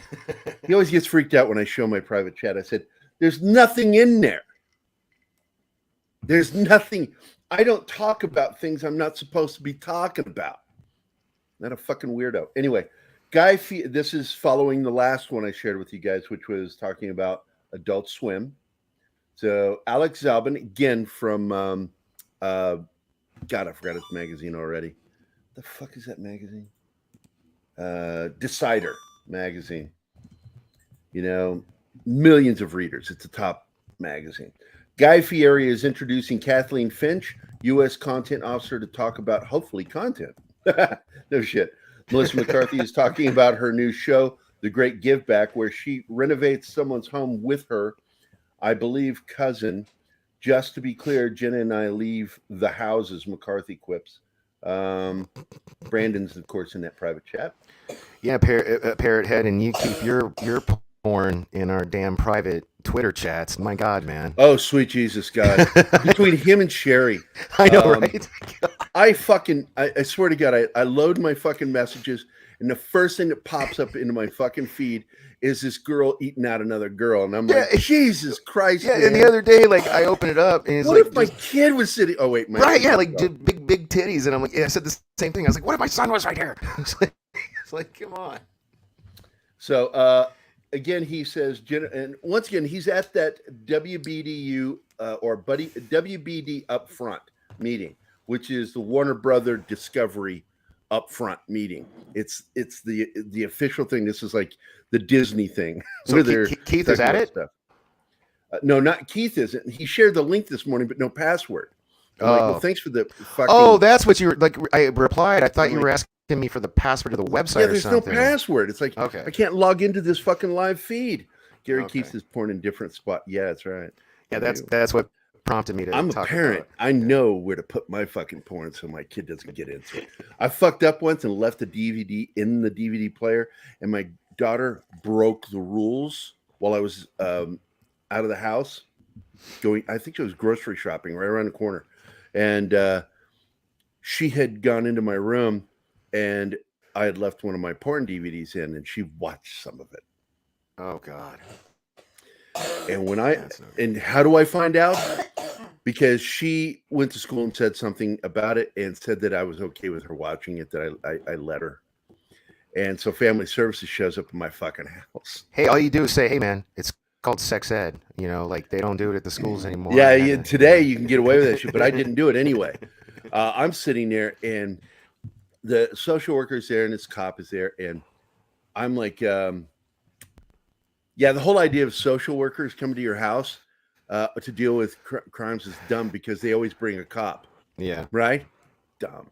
Fucking politicians, leftists, they're crazy. Anyway, so I'm talking to somebody and they tell me what was said. And I did one of those amazing, horrifying, slow turns to look at my daughter. My eyes got really huge. My mouth was slightly agape. And I looked at her and I said, you went in my room without permission? Immediately, the social worker knew that it was bullshit. And Zoe was busted. She took her in the other room. Zoe confessed, I did. I went in there and I wasn't supposed to. And Dad had a movie and had people having sex. It was my fault. I was so angry at her. I didn't talk to her unless it was a command to do something for 2 days. You know, I'd knock on her door, get up.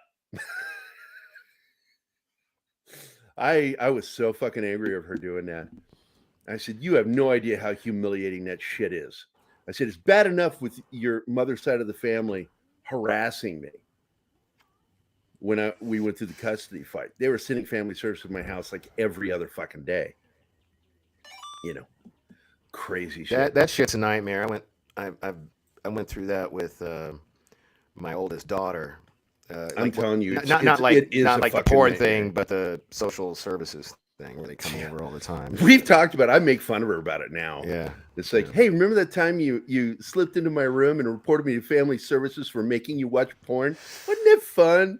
Yeah. She's like, shut up, Dad. And hey, she's I just going want to to be on June 3rd. June 3rd. You can ask her. Ask her in the chat. Did you really tell the teacher that your dad made you watch porn? Hey, and Monkey Jeebus, some dudes are into fat chicks. I mean, I'm not, but some dudes are, you know. because I'm a big I guy. like buxom women. I do like buxom women, but no. No, I'd see, I'm rather- too big. Here's the thing: too big people. It just unless like, maybe if my You dick might was want to bigger. back away. You're popping, Oh, sorry. Maybe if crackling. maybe if my dick was It's not your fault. bigger, I would be fine with big women. But because there's too much. I need a small girl. That's why you've seen my woman. She's tiny. She's like, I miss her. I miss her. God. Mon petit, monsieur.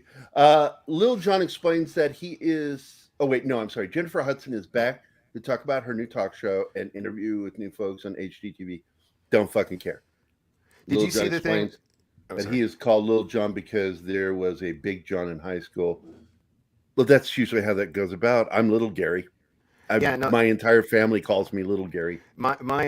So my uncle Billy, he's William Franklin Ballard II, and my cousin Billy, I call him Trip now, but back when growing up, because he's William Franklin Ballard III, everybody called him Little Billy. So his Uncle Billy, Little Billy, or whatever. And he's like 6'2" now, and my Uncle Billy is like 5'8".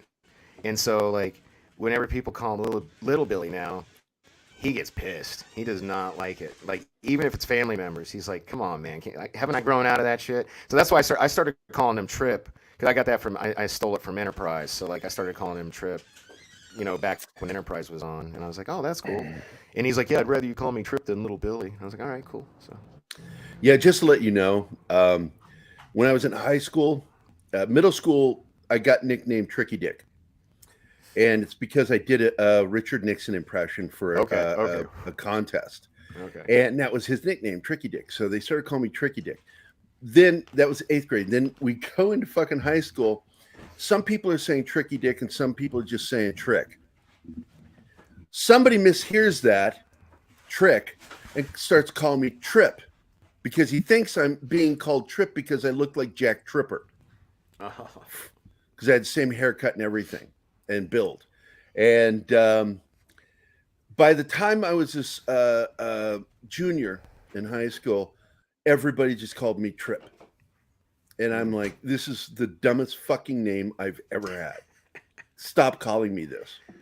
So anyway, getting back to this, Jennifer Hudson is still talking to Lil Jon and one of the Property Brothers, now about to close up Magic. This is something. Oh, I missed this one. Jonathan Scott on Where His Brother Is, a show called Drew's Not Here Because He's an Asshole. I'm like, what the fuck? I love this.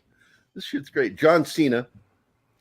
I'm guessing that I'm guessing John did not have to take a knee for this. Yeah, whatever. John Cena, between Wipeout, a show where I talk about inappropriate junk, and Peacemaker, a show where I talk about a lot of inappropriate junk. Nicole Byer. Seems like you found your home. Okay. So weird to see Man of Steel back to back in same montage as Rise of Skywalker in this TNT TBS montage. But they've got the movies. I will never watch any of the sequels done with them. New show coming to Discovery called On the Road with Jason Momoa with Mike Rowe from Dirty Jobs. Good.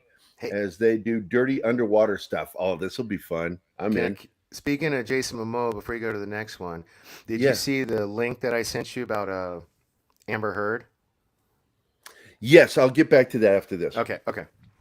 So Oprah is here, pre-recorded, shouts out. I don't give 2 fucks about her. CNN time, Chris Licht, CEO, talks about how his one directive is to enhance CNN's leadership as a global news leader.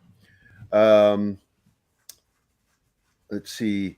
They need to make sure, because they should branch off and have CNN America and fucking act like fucking they're reporters for the United States. I get really sick of this international fucking idea. I really get sick of it. I am going to be honest here. We are seeking to be a disruptor in the morning space, says Licht, touting their new morning show lineup. We'll see.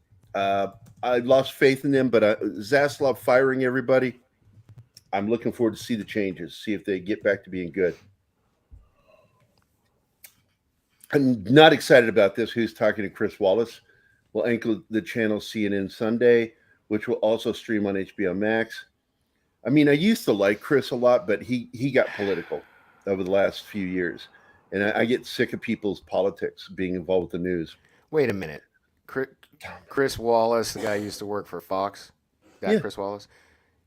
He just got political? Are you kidding me? Come on, he's always been political. No, his job was as what do you call it? I mean, Moderator. I like Chris Wallace, but like, I mean, he's always been. His job was to be a moderator with other people that were being political. But he started getting personally political, taking shots at people, and that's when I lost it. It's like I couldn't stand watching O'Reilly for the same reason. Or Hannity. Don't get me started on O'Reilly.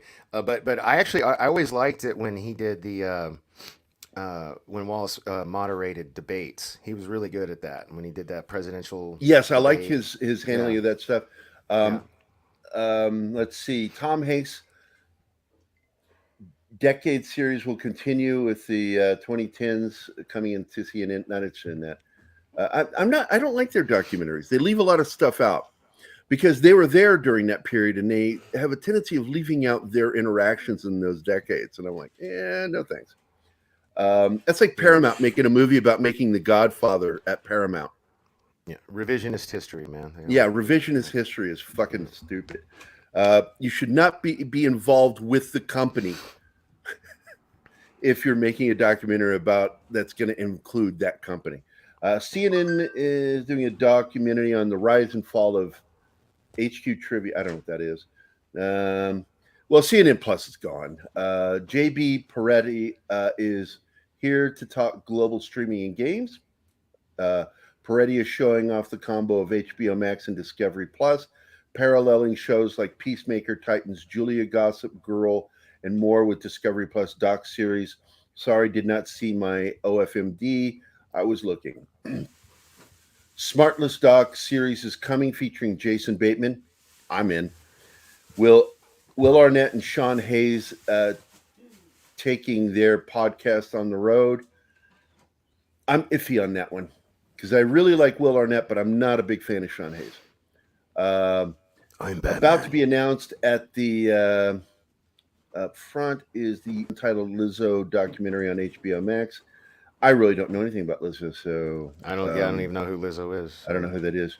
HBO Max montage time, quick shot from Pretty Little Liars, Original Sin, DC shows including Harley Quinn, Peacemaker, Titans, and more. Some footage from Gremlins, Secrets of the Mogwai. Ooh. Let's see. Bright light. Yeah. Mindy Kaling shows off some images from Velma. Oh, no thanks. James Gunn and John Cena plugging Peacemaker 2. They're making a season 2. Are they plugging or are they pegging? I wonder. Well, Peacemaker swings both I ways. know, that's what I was making the joke about. Because, he said he's bisexual. Yeah. Even though it's not in the show yet. Yeah. They didn't really say it, but that's what Gunn is saying. Yeah. Had to hop out. That's why I keep telling people, this is not canon. This is parody. They're making fun of the character. Had to hop out for the end there, but no other news out about bundles, shows, etc. Weird, but okay. Thanks for following along. I don't know. Maybe they're holding on to some stuff to tell later. I know that these things often don't come together in time, but it feels like massive missed opportunities that Disney didn't announce their ad-supported tier and Warner Brothers Discovery didn't announce the HBO Max Discovery bundle. That is kind of odd. Also, the fact that they intend to do the DC platform. That right now, if you go to HBO Max, you can go to the DC platform through it. What was that? The DC streaming service? What was it? Yes, called? you DC can go. Universe It's not a solo streaming service right now. It's a sub part of HBO Max. Okay. But they are wanting to make it a new platform. Go back to what it was before the merger when AT&T bought this. Isn't that where like Titans and Swamp Thing originally started? Was on that streaming platform? Wasn't it that or? Yeah. Oh, here we go. Let's go to this. I'm going to go ahead and click on it so we can look at it. This bitch. And again, I want to show, before we end the show here, again, my thumbnail. I fired my best friend from CNN. Do you think I'm fucking around? I love that face. Look at that face, man. I know, right? And then I say down below, David Zaslav, he ain't fucking around. Yeah. Amber Heard released, this is Cosmic News, which is by my friend Matt McGloin. I am subscribed, but I'm not going to do it now. I'm log in. So, because you'll all see me log in, and I don't want to do that. Amber Heard released from DC Aquaman 2 contract. In testimony at Johnny Depp's trial, Amber Heard reveals she no longer has a DC contract. I'm so overjoyed. Take over, Dark. I can't do it anymore. Hey, I'm just kidding. They should have totally replaced her with Khaleesi, and they should have seen. They should have done it. But look, man, when all this shit went down with Ezra Miller, I'm going to remind people again. Oh my God. Everybody, if you didn't know, David Zaslav, his office is on the studio lot. He was raging through the offices at Warner Brother. Where is Toby Emmerich? Because he was holding him personally responsible for all this shit. He was angry that they held on to these people. And the rumor is that Ezra and Amber had shit on him. And Sarnoff was why they did it. But I don't think it's that. I think they're just fucking woke assholes that like doubling, tripling, quadrupling, and just constantly. Stick with it. It'll work itself out. I said in a previous show, somebody's got pictures of somebody fucking a goat somewhere because there's no, I don't know. It's just ridiculous. Well, it could be true with Ezra, but I think with Amber, Amber was dating the dude from It who works with James Wan at one point. And so therefore they supported her. But when we heard day before yesterday that James Wan unfollowed her on Twitter, I was like, yeah, she's done. Stick a fork in her. She's finished. She said in her testimony, because I've been secretly kind of watching all these. I've been following this guy. I can't remember his name. I think it's like Mr. H or something like this. Somebody's kind of recapping all these videos, and it just came up on my feed one day. And I love his breakdowns, and he'll show the clips, and he'll do some funny commentary with it. And I don't know, man. If she doesn't lose this case, I mean, I can't see her winning. I can't. And I think she's going to be in trouble in England because she just admitted she lied. Yeah, no, exactly. While under yeah, oath. that was the big thing that I think it was yesterday. They called her out on that, and I don't see, because she says under oath in that article, they go into it that you pulled up earlier. She's like, I don't even know if I'm going to be in the movie. Last I heard, they cut me down to 10 minutes, and they linked to, I think it was Mikey Sutton's article, to be honest with you. And then she says, but they might completely cut me out. I don't know. Now, she might just be saying that to garner sympathy. Because something she does that really pisses me off in the trial is every time the attorney asks her a question, she looks at the jury and talks to the jury and then looks back. I mean, she's totally performing, and it's so... Yeah, and I still think she took a bump. Yeah. I really do, because that was... Nobody blows their nose like that. Yeah. Nobody. Yeah. That's fucking weird. Yeah. If jury is biased, and I just don't see that. I just don't see them being biased. I don't either, but I love how they called her out. I think it was yesterday.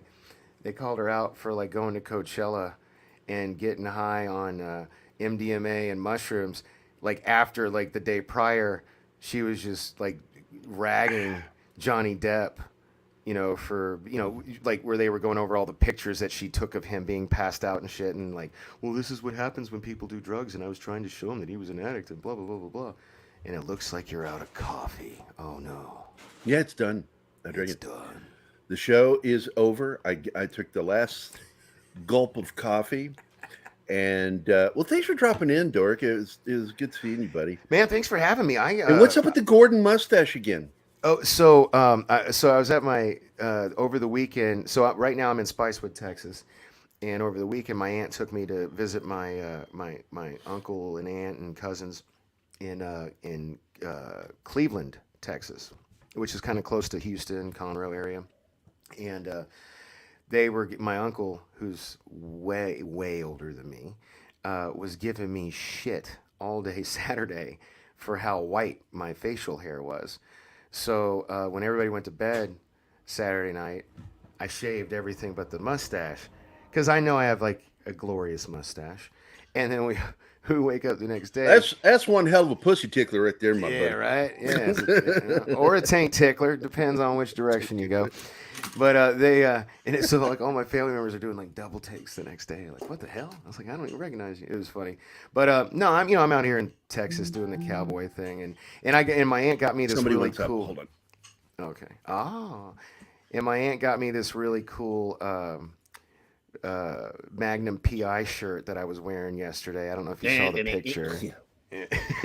So, yeah, I'm sure Cece's gonna make me shave it off the second I get home, but I'll rock it.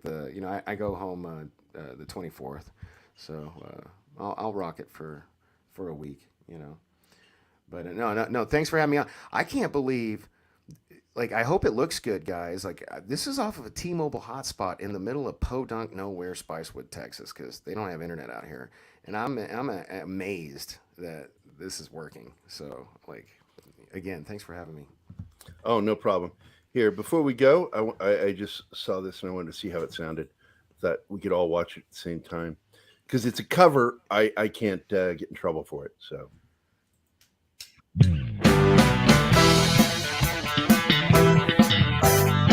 That's for you, buddy. Yeah.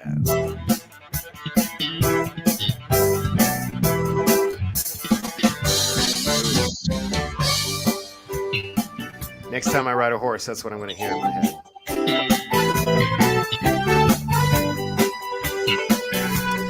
I'll tell you, Pete Carpenter, man, that guy can write a theme. All right, that's enough. That's the best part. I know. It's just right to the guitar lead, and I hate guitarists, so I just can't help myself. It looks like the Dark Knight. Yes, of course. I'm going to go ahead and I want to thank everybody.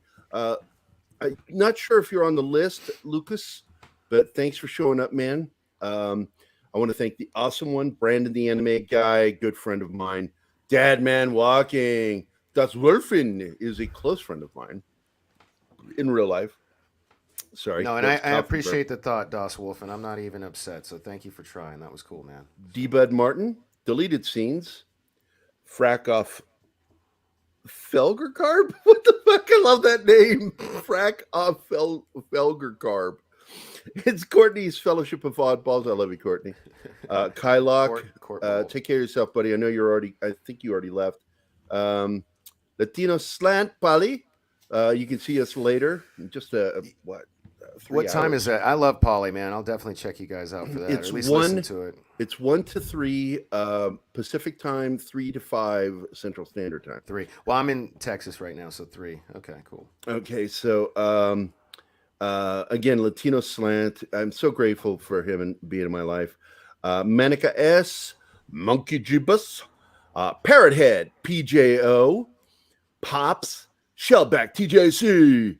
6, of course, was here. I didn't get to interact with her. Thanks for dropping in, 6. I didn't even see 6. Oh, wow. I saw her in the chat, but we were caught up in talking about stuff. Sox Bulletins, of course, good friend. Peter Vinkman fan site, a new friend. Tin Man. Tin Man, I want to thank you for commenting on videos. I don't want to guilt everybody for not doing it, but it really does mean a lot when you guys leave a comment on our videos. I answer, reply to every single comment. I'm always checking to see new comments. So, guys, please do feel free to comment down below. It helps with the algorithm. It does, but I got a question about that. So, when it's live, sometimes, not all the time, sometimes. Well, you can easily do it on your phone by shutting off the chat, but it is often, like on my screen, it's available even during a live stream. Okay. But sometimes it's not for me. Sometimes it's not. It depends on what browser you're on. Okay. But it is available even on live streams if you are on your phone. All you got to do is hit the X to the right of the chat. It shuts it down. you can make a comment and then go back above where it says live chat right in the middle of your menu bar, and you go back to it. The more you know. Yes, the more you know. I'm not going to play it right now because I want to finish this. War Monkey, thanks, buddy. I appreciate it. Wolverine. And I'm assuming you're the same Wolverine that I also check out stuff you're posting on Facebook and stuff. So, because it's sort of like Socks. I like checking out what Socks Bulletin posts and Wolverine over on Facebook. They have their own group thing where they post stuff. And of course, Midnight's Edge, Bounding into Comics, and Pop Culture Minefield. If you've not subscribed to our group on Facebook, fuck, man, Jesus Christ, what do I got to do? Come and cook you a meal? And if you say yes to that, the answer is okay, but you got to pay for my transportation because I love cooking. So Mark D with a C is here. Thanks for being here, buddy. Great show. Listen, look, it was fun last night too, man. And I'm sorry, dude, I shit on you about your hair. I can't even remember what the joke was. It was something about thin plot or thinning plot or thinning. It had to do with the word thinning. And I said, you mean like your hair? And I shot that at Mark, just real spontaneous. And I went, that might not be taken well if he's sensitive about his hair. Right? I just don't think of that, man. That's the problem with the way my brain works. I think afterward going, I probably shouldn't have said that. Yeah, I got a bunch of friends with that issue, and whenever I bitch about my gray, they're like, well, at least you got hair. I'm like, okay, sorry, shit, you're right, my bad.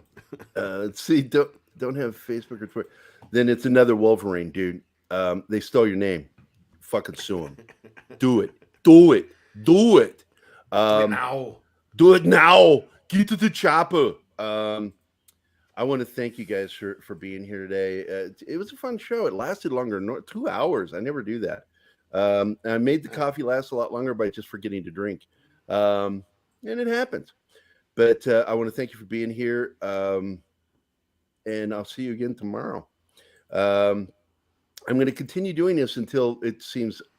And by the way, there is in the community, if you click on the community link on our YouTube channel, there's a poll there because I'm considering taking this just for members if that's what they want. Because I've been trying to figure out what to do for memberships. I want to do videos for them. And that doesn't include doing dirty sex. But I would like you guys to take that poll. Right now, everybody's saying no to leave it for public consumption. Yeah. Oh, there's a dirty joke there. I'm just let it go. Never mind. Okay. All right. That's not a secret. It's no secret. I wish other parts were thinning. I think the weirdest question I ever got asked is, with the gray hair is, does the carpet match the drapes? And I went, you want to see? Well, I've been working with my Aunt Linda, so I got my thing unbuttoned. You guys can see this is all white. It's sad. This is my chest hair and shoulder and back hair is not. It's still black. It's not and fair. That's all I'm going to say. I'm not going to it's say not anything. fair. It's not fair.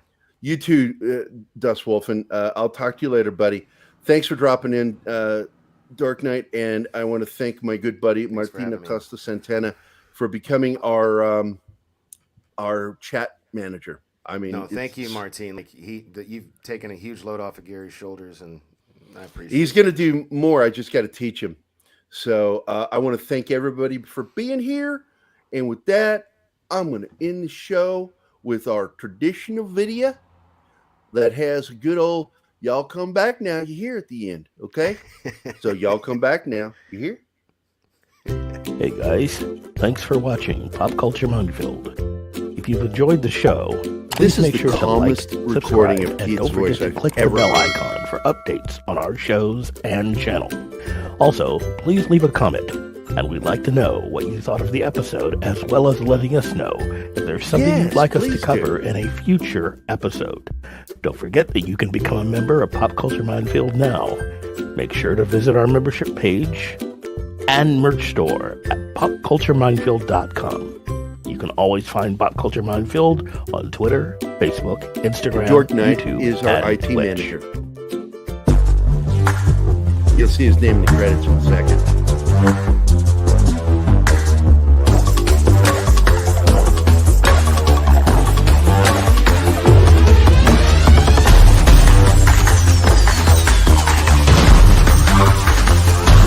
Love these guys. Love these people too. Still the best outro team.